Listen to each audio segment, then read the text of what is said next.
బ్రహ్మానందం పరమసుఖదం కేవలం జ్ఞానమూర్తిం ద్వంద్వాతీతం గగనసదృశం తత్వమస్యాదిలక్ష్యం ఏకం నిత్యం విమలమచలం సర్వధీ సాక్షిభూతం భావాతీతం త్రిగుణరహితం సద్గురుం తం నమామి.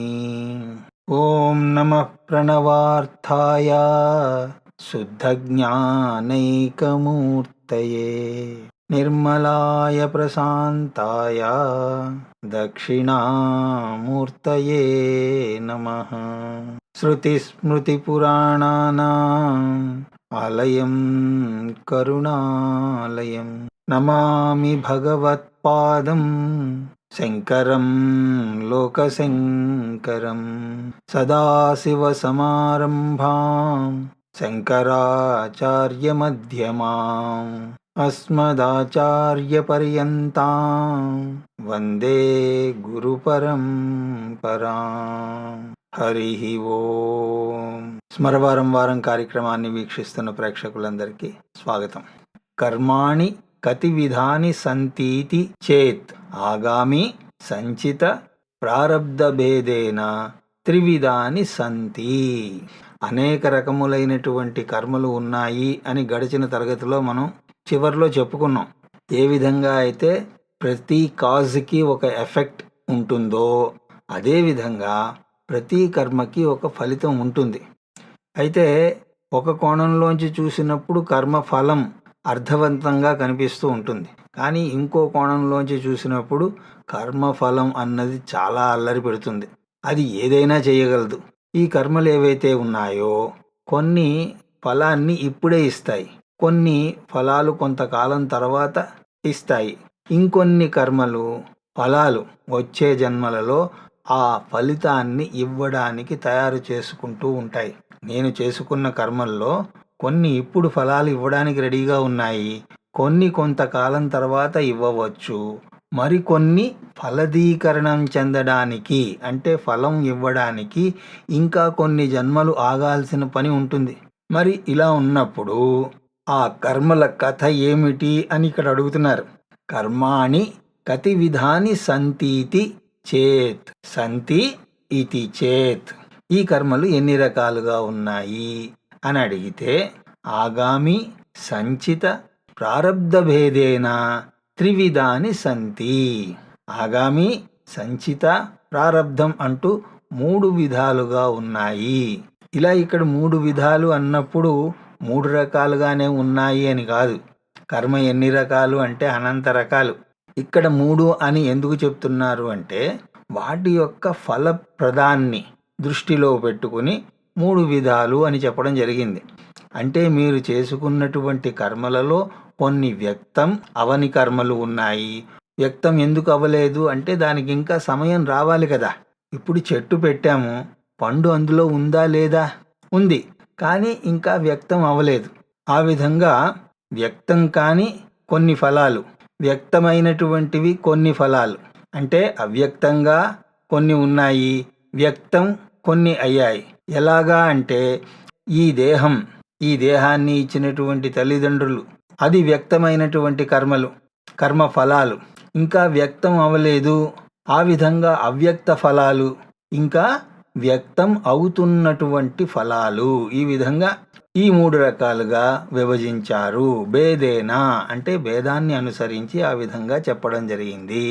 ఏమిటా భేదం అంటే ఆగామి వ్యక్తం అవడానికి సిద్ధమవుతున్నటువంటి కర్మలు, సంచిత అవ్యక్తమైనటువంటి కర్మఫలాలు, ప్రారబ్ధ అంటే వ్యక్తమైనటువంటి కర్మఫలాలు.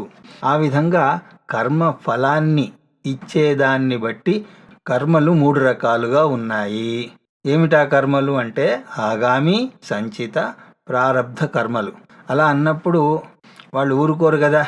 ఆగామి కర్మ అంటే ఏమిటి అన్నప్పుడు జ్ఞానోత్పత్త్యనంతరం జ్ఞాని దేహి కృతం పుణ్యపాపకర్మ యదస్తి తదాగామి మిత్యభిధీయతే. సంచితం కర్మ కిం అనంతకోటి జన్మానాం బీజభూతం సత్ యత్ కర్మ జాతం పూర్వార్జితం తిష్టతి తత్ సంచితం జ్ఞేయం. ప్రారబ్ధకర్మ కిమితి చేత్ ఇదం శరీరముత్పాద్య ఇహ లోక ఏవ సుఖ దుఃఖాదిప్రదం యత్ కర్మ తత్ ప్రారబ్ధం భోగేన నష్టం భవతి. ప్రారబ్ధ కర్మాణం భోగాదేవ క్షయ ఇతి. అంటే ఇక్కడ 3 రకాల కర్మలు, అందులో ఆగామి కర్మని ఆఖరిలో చూద్దాం. ఒక క్రమంలో వచ్చినప్పుడు సంచిత కర్మ ఏమిటి అంటే, ఇక్కడ సంచితం అన్నప్పుడు సంపాదన అని అర్థం. ఆ రకంగా సంచిత కర్మ అంటే నువ్వు సంపాదించుకున్నటువంటి కర్మ సంచిత కర్మ. సంచిత సంపాదించుకున్నా. ఎప్పుడు సంపాదించుకున్నానండి అంటే, అది సంపాదించుకున్నది అన్నప్పుడు భూతకాలంలోనే కదా, పాస్ట్లో ఎప్పుడో సంపాదించుకున్నారు. సంచిత కర్మ జాతం అన్నప్పుడు, జాతం అంటే పుట్టినది అని ఒక అర్థం. ఇక్కడ సంచితం అంటే ఏమిటి అంటే, అనంత కోటి జన్మానాం బీజభూతం సత్ యత్ కర్మ జాతం పూర్వార్జితం తిష్టతి తత్ సంచిత జ్ఞేయం. అది సంచితం. ఏది సంచితం అంటే ఇప్పుడు చెప్పబోయే కర్మ సమూహం. సమూహం అంటే లెక్కలేనిది అని అర్థం. మరి ఇది ఎప్పుడు సంపాదించాను అంటే పూర్వార్జితం, పూర్వం ఎప్పుడో సంపాదించినది. బీజభూతం అంటే అది నీకు తెలియదు, ఎందుకంటే అది బీజ రూపంలో ఉంది. ఇప్పుడు శాఖోపశాఖలుగా విస్తరించినటువంటి మర్రి చెట్టు ఎక్కడ ఉంది అంటే బీజంలోనే కదా ఉన్నది. కాకపోతే ఆ బీజాన్ని మీరు మైక్రోస్కోప్తో చూసినా అందులో ఆ వృక్షం ఏమీ కనపడదు. కాబట్టి వృక్షం లేదా అంటే అలా కూడా లేదు, మరి కనిపించడం లేదు కాబట్టి అది లేదా అంటే కొంతమంది లేదు అనే అంటారు. దానికి ఈ నిప్పు, నీరు, భూమి ఇవన్నీ కూడా సహాయపడినప్పుడే కదా అది అలా తయారవుతుంది అని అంటే, ఈ నీరు, నిప్పు, భూమి సహాయపడినా కూడా అది మర్రి చెట్టుగానే ఎందుకు వస్తోంది? ఆ విత్తనం పాతినప్పుడు అది మామిడి చెట్టుగా ఎందుకు రావడం లేదు అంటే అర్థం ఏమిటి? ఆ మొత్తం వృక్షం అంతా కూడా అవ్యక్తంగా బీజంలో ఉన్నట్టే కదా. అయితే ఆ బీజంలో ఉన్న దానిని వ్యక్తం అవడానికి ఇవన్నీ సహకరించాయి. అలాగా ఇక్కడ కూడా కర్మలన్నీ కూడా బీజ రూపంలో ఉన్నాయి. ఆ ఉన్నటువంటి అన్ని కర్మలని మీరు మాత్రం ఎక్కడ భరిస్తారు? ఇప్పుడు మీతోటి 1,00,00,000 రూపాయలు తీసుకువెళ్ళాలి అని అనుకోండి. దాన్ని ఏదో చెక్ రూపంలోనూ డీడీ రూపంలోనూ తీసుకువెళ్తారు. కానీ అన్ని కోటి రూపాయలను నేను మోసుకు వెళ్ళాలి అంటే అది అయ్యే పనేనా? కాబట్టి అనేక జన్మలు అంటే ఎన్ని జన్మలు గడిచాయో, ఎంతమంది బ్రహ్మలు వచ్చిపోయారో తెలీదు. ప్రతి కల్పంలోనూ కూడా మీరు ఏదో ఒక జన్మ ఎత్తి ఉంటారు. ఒక కల్పంలో పంది జన్మ అయితే ఇంకో కల్పంలో ఇంకొక జన్మ. కానీ జన్మను తప్పించుకోవడం ఎవరి వల్ల కాదు. నువ్వు కర్మ చేశావు అంటే దానికి కర్మఫలం నీకు వస్తుంది. అయితే ఇన్ని కర్మల యొక్క సమూహం ఏం చేస్తోంది అంటే అనంతకోటి జన్మానాం, అనంతకోటి జన్మలు. మన ప్రకారం కోటి అంటేనే అనంతం, అలాంటివి అనంతకోటి జన్మలు. కాబట్టి మీరేం చేయనక్కర్లేదు. కొంతమంది అడుగుతూ ఉంటారు నేనేం చెయ్యాలి అని అంటే ఏమీ చేయనక్కర్లేదు. ఎందుకంటే అనంతకోటి జన్మలకు సరిపడా కర్మలు ఆల్రెడీ ఉన్నాయి, బీజ రూపంలో ఉన్నాయి. ఏమిటా బీజం అంటే అజ్ఞానం అనే బీజ రూపంలో ఉన్నాయి. అయ్యా నేను ఇన్ని కర్మలు ఎప్పుడు చేశాను అంటే అది అనాది అంటారు. అది ఎప్పుడో చెప్పరు. ఎప్పుడు చేశావు అన్నది చెప్పడం కష్టమే. అలాగే ఈ సంచిత కర్మ కూడా మనవాళ్ళు ఏదో రాంగ్ బిల్లింగ్ చేసినట్టు ఒకరి బిల్లు ఇంకొకరికి రాదు. నా భార్య చేసింది కాబట్టి నా అకౌంట్లో వేసేశారు అంటే అలా కుదరదు. ఈ సంచిత కర్మ నీ దగ్గరే ఉంటుంది, కానీ అవ్యక్తంగా ఉంటుంది. ఇంకో రకంగా చెప్పాలి అంటే వ్యక్తం అవడానికి తయారుగా ఉంటుంది. అంటే ఇది క్రెడిట్ కార్డు బిల్లు లాంటిది. మీరు 5వ తారీఖున ఏదో కొన్నారు, ఆ బిల్లు వచ్చేది 25వ తారీఖు అనుకోండి. 25వ తారీఖు దాకా అది వేచి ఉంటుంది. మీరు ఖర్చు పెట్టారు, కానీ ఆ బిల్లు రావడానికి ఇంకా సమయం రాలేదు. ఆ విధంగా అనేక జన్మల్లో చేసుకున్నటువంటి కర్మ ఫలితం వచ్చేసింది, కానీ అది వ్యక్తం అవడానికి ఇంకా సమయం రాలేదు. దాన్ని సంచిత కర్మ అని అంటాం. బాగుందండి. సంచిత కర్మ అంటే ఇప్పుడు అర్థమైంది. ప్రారబ్ధ కర్మ అంటే ఏమిటి? ప్రారబ్ధ కర్మ కిమితి చేత్ ఇదం శరీరముత్పాద్య ఇహ లోకే ఏవం సుఖ దుఃఖాదిప్రదం యత్కర్మం తత్ప్రారబ్ధం భోగేన నష్టం భవతి. ప్రారబ్ధ కర్మాణం భోగదేవ క్షయ ఇతి. ప్రారబ్ధం అంటే ప్రాక్ ఆరబ్ధం, ఏదైతే మొదలయ్యిందో, ఇన్నాళ్ళు సంపాదించుకుని పెట్టుకున్నటువంటి సంచిత కర్మలోంచి ఇప్పుడు కొంత భాగం అది ఫలాన్ని ఇవ్వడం ప్రారంభించింది. అంటే మీ యొక్క ఎఫ్డి ఏదైతే వేసి ఉన్నారో అది ఇప్పుడు మెచ్యూర్ అయింది, ఆ ఇంట్రెస్ట్తో సహా మీ అకౌంట్లో పడింది. కాబట్టి ఇప్పుడు మీరు ఎంత డబ్బు కావాలి అని అనుకుంటే అందులోంచి కొంత తీసుకుని వాడుకోవచ్చు. అయితే ఎఫ్డిలోంచి మీరు కావాలి అని అనుకున్నప్పుడు ఎంత కావాలంటే అంత తీసుకుని వాడుకోగలరు.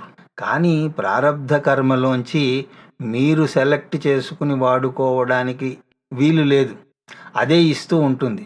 ఆ విధంగా ప్రాక్ ఆరంభ కర్మ ఏదైతే ఫలితాన్ని ఇవ్వడం మొదలుపెట్టిందో, ఎప్పటి నుంచి అంటే మీరు జన్మించినప్పటి నుంచి అది మొదలైపోయింది. ఇంకా చెప్పాలి అంటే తల్లి గర్భంలో మీ బీజం పడినప్పటి దగ్గర నుంచి అది మొదలైపోయింది. ఏ కర్మ ఫలితంగా ఇదంతా జరిగిందో దాన్ని ప్రారబ్ధ కర్మ అని అంటారు. అందుకోసమే మీరు తరచుగా వింటూ ఉంటారు, ఏం చేస్తామండి ప్రారబ్ధం అని అంటూ ఉంటారు. దాన్ని ఏమీ చేయలేం, అది వస్తుంది అంతే. అయితే ఇక్కడ ఎప్పుడు మొదలయ్యిందో అన్న దగ్గర నుంచి అంటే నేను 1960లో జన్మించాను అనుకోండి. అయితే దాని యొక్క ఫలితాన్ని 2000 సంవత్సరంలో అనుభవించాల్సినటువంటి భాగం ఏదైతే ఉందో అది నేను 2000 సంవత్సరంలోనే అనుభవించాలి. దాన్ని ముందుకి వెనక్కి జరపడం అన్నది కుదరదు. ఎప్పుడు అనుభవించాలి అన్నది మాత్రం మనకి తెలియదు. అయితే ప్రారబ్ధం మొదలైంది అన్నదానికి ప్రమాణం ఏమిటి అంటే మీరు పుట్టారు, అదే ప్రమాణం. అందుకోసమే ఇక్కడ ఏమంటున్నారు అంటే ఇదం శరీరముత్పాద్య, ఈ శరీరం పుట్టిన దగ్గర నుంచి అనుభవిస్తున్నటువంటి కర్మలన్నీ కూడా ప్రారబ్ధ కర్మలే. అయితే మరి ఇంకా కర్మలు ఉన్నాయి కదా, వాటి సంగతి ఏమిటి అంటే ఇహలోకే ఏవం, ఈ లోకంలో అంటే ఈ జన్మలో అనుభవిస్తున్నటువంటి కర్మలే ప్రారబ్ధ కర్మలు అని అంటారు. మిమ్మల్ని ప్రతిరోజు నిద్ర లేపేది కూడా ఈ ప్రారబ్ధ కర్మయేనండి. ఎంతోమంది అనుకుంటూ ఉంటారు, ఆహా అలా నిద్రలో పోతే బాగుండు అని. కానీ అందరూ పోతున్నారా? నిద్ర లేస్తున్నారు కదా. కాబట్టి మిమ్మల్ని జీవించి ఉంచేలాగా చేసేది కూడా ప్రారబ్ధ కర్మయే. మీరు ఏమీ చేయకుండా కూర్చున్నా సరే ఈ ప్రారబ్ధ కర్మ అన్నది క్షయం అవుతూ ఉంటుంది. అలా ప్రారబ్ధ కర్మ పోతూనే వీడేమీ కర్మబంధ విముక్తుడు అవడు. ఎందుకంటే అనంత కోటి జన్మలకు సరిపడా సంచితం ఉన్నది. మీరు ఈ జన్మలో ఖాళీగా ఏమీ కూర్చోరు కదా. పూర్వజన్మల్లో ఏదైతే కర్మకు ప్రేరణ ఇచ్చిందో అది ఈ జన్మలో కూడా ఇస్తుంది. కాబట్టి ఈ జన్మలో కూడా కొన్ని కర్మలు చేస్తూ ఉంటారు, అది ఆగామి కర్మగా పరిణమిస్తుంది. ఇక్కడ మనం కేవలం ప్రారబ్ధం గురించి చూద్దాం. ఇదం శరీరముత్పాద్య, ఉత్పాద్య అంటే తయారవడం. అందుకోసమే మీ శరీరం అలా ఉన్నది, నా శరీరం ఇలా ఉన్నది. అందరము మనుషులమే అయినా సరే నేను ఇలా ఎందుకున్నాను, ఐశ్వర్యరాయ్ అలా ఎందుకు ఉంది అలా అన్నప్పుడు మీరు ఎన్ని సైన్స్లోంచి ఉదాహరణలు ఇచ్చి సమాధానం చెప్పడానికి ప్రయత్నించినా సరే ఆఖరికి ఏం చెప్పాలి? నీ ప్రారబ్ధం, నీ కర్మ అలా ఉంది అని అనాల్సిందే. ఇదంతా ఎక్కడ జరుగుతోంది అంటే ఇహలోకే, ఈ లోకంలోనే. సుఖ దుఃఖాది ప్రదం, ఏవం అంటే ఈ లోకంలోనే సుఖ దుఃఖాలను ఇస్తుందో. ఏ కర్మ కూడా మీకు ఆనందాన్ని ఇవ్వదు, అది జడం. అందుకోసమే రమణ మహర్షి కర్మని తత్ జడం అని అన్నారు. కర్తురాజ్ఞయా ప్రాప్యతే ఫలం కర్మ కిం పరం కర్మ తజ్జడం అంటూ మనం ఉపదేశసారంలో చూసాం కదా. ఆనందం అన్నది చైతన్యంలోంచి వస్తుంది, జడ పదార్థంలోంచి రాదు. కాబట్టి ఈ కర్మ ఆనందాన్ని ఇవ్వదు. మరి దేన్ని ఇస్తుంది అంటే సుఖ దుఃఖాలను ఇస్తుంది. అలా ఏది ఇస్తుందో ఆ కర్మను తత్ప్రారబ్ధం, ప్రారబ్ధం అని అంటారు. ఆ ప్రారబ్ధం ఏదైతే ఉందో అది భోగేన నష్టం భవతి. దాన్ని ఏమీ చేయడానికి కుదరదు. దాన్ని అనుభవించడం ద్వారానే దాని యొక్క క్షయం జరుగుతుంది, అది పోతుంది. అందుకోసం ఏమంటున్నారు? ప్రారబ్ధ కర్మాణం భోగాదేవ క్షయం ఇతి. ప్రారబ్ధ కర్మలన్నీ కూడా భోగాదేవ అంటే అనుభవించడం ద్వారానే క్షయమవుతున్నాయి. మీకు రోగం రావాల్సి ఉన్నది, ఆ రోగం ద్వారా ఆ బాధను అనుభవించడం ద్వారానే ఆ ప్రారబ్ధం పోతుంది. మరి ఏ విధంగానూ ఇది పోదు. ఈ ప్రారబ్ధ కర్మకి చక్కటి ఉదాహరణ ఏమిటి అంటే ధనస్సులోంచి విడివడినటువంటి బాణం. ధనస్సు నుంచి విడివడినటువంటి బాణం ఎక్కడైనా ఆగుతుందా? దాని టార్గెట్ ఎక్కడుందో అక్కడ తగిలిన తర్వాతే ఆగుతుంది. అలాగ బాణం విడివడింది అంటే దాని పని పూర్తయ్యేదాకా ఆగదు. ఆ విధంగా అది ప్రారబ్ధ కర్మ. మరి ఆగామి కర్మ అంటే ఏమిటి అంటే ఈ జన్మలో నీ చేత చెయ్యబడినటువంటి కర్మ. ఈ జన్మ అన్నది దేనివల్ల వచ్చింది? ప్రారబ్ధం వల్ల. ప్రారబ్ధం అన్నది దేంట్లో భాగం? సంచితంలో భాగం. సంచితం ఎక్కడి నుంచి వచ్చింది అంటే పూర్వ అర్జితం. మరి ఆగామి అన్నప్పుడు ఎప్పుడు వస్తుంది అంటే ఈ జన్మలో నేను చేసుకున్నటువంటి కర్మలు. ఇక్కడ మనం జ్ఞాని అంటే అపరోక్ష జ్ఞానం కలిగినటువంటి జ్ఞాని గురించి మాట్లాడుతున్నాం, అంతేగాని ఊళ్ళో వాళ్ళందరి గురించి మాట్లాడటం లేదు కదా. ఇక్కడ ఏమంటున్నారు అంటే జ్ఞానోత్పత్త్యానంతరం, జ్ఞాన ఉత్పత్తి తర్వాత అంటే అర్థం ఏమిటి? నేను బ్రహ్మను అని తెలుసుకున్న తర్వాత ఎంత చక్కగా చెప్తున్నారో చూడండి. జ్ఞానోత్పత్త్యానంతరం, నేను బ్రహ్మని అని తెలుసుకున్న తర్వాత ఆ జ్ఞానికి దేహం ఉంటుందా లేదా? దేహం ఏమీ పోలేదు, దేహం అక్కడే ఉన్నది. అంటే ఆ ఉపాధి ద్వారా పుణ్య పాప రూప కర్మ యదస్తి, పుణ్యపాప కర్మల రూపంలో ఏదైతే యదస్తి ఉన్నదో తదాగామిత్యాభిధీయతే, అది ఆగామి కర్మగా చెప్పబడుతోంది. అయితే సంచిత కర్మలు ఉన్నాయి కదా అంటే ఇక్కడ జ్ఞాని గురించి మాట్లాడుతున్నారు. నేనే బ్రహ్మము అన్న తర్వాత ఎలాగైతే స్వప్నావస్థలోంచి జాగ్రత్తావస్థలోకి వచ్చిన తర్వాత స్వప్నం అంతా పోతుందో, స్వప్నంలోని కర్మలన్నీ కూడా మనలను బాధించవో, అది నాకు సంబంధించినవి కావు అని ఎలాగంటామో అలాగా సంచితం కూడా ఈ జన్మకు కారణమైనటువంటి జీవభ్రాంతి పోయినప్పుడు ఇక కర్మలు ఎక్కడుంటాయి? బ్రహ్మైవాహమితి, నేను బ్రహ్మను అని తెలిసిన తర్వాత ఆ సంచిత కర్మ అంతా పోతుంది. అది ఎలాగా? మరి ఆగామి కర్మ ఫలాలు ఉన్నాయి కదా, అవి ఎవరికి వెళతాయి అనేటువంటి విషయాలను మనం తర్వాత తరగతిలో దర్శించే ప్రయత్నం చేద్దాం అని తెలియజేసుకుంటూ నా మాటలను ఎంతో శ్రద్ధగా వింటున్న మీ అందరికీ శిరస్సు వంచి నమస్కరిస్తూ హరి ఓం తత్సత్.